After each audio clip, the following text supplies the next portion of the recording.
justice de la République française, je vous condamne à la peine capitale, la guillotine.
Mesdames et messieurs, bienvenue au musée d'histoire et d'art de Bormes.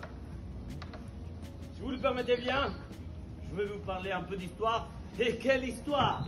C'est l'histoire de cette bâtisse que fut construite au milieu du XVIIe siècle, qui est une des plus vieilles demeures bormaines. Eh oui, au milieu du XVIIIe siècle, elle servait d'école, et même des prisons et de cours de justice. Alors l'école et la prison cohabitaient bien ensemble. Les prisonniers à la cave et les écoliers au premier étage.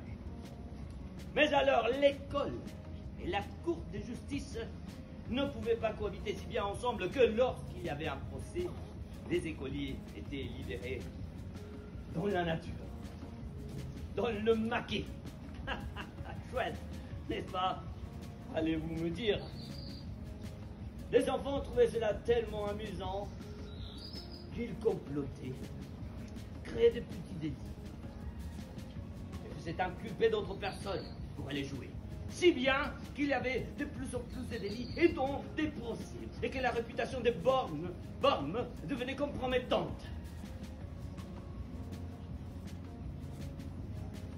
Mais c'est une blague. À cette époque-là, aller à l'école était un privilège. Les écoliers n'auraient raté leur classe pour rien au monde. Et quelle vue, mes amis, mesdames et messieurs, quelle belle vue. Eh oui, de nombreux peintres furent inspirés par cette magnifique vue sur la mer bleu azur, sur la chapelle Saint-François, le vieux moulin, la pierre d'Avenon, la place du château, et bien évidemment, le vieux port.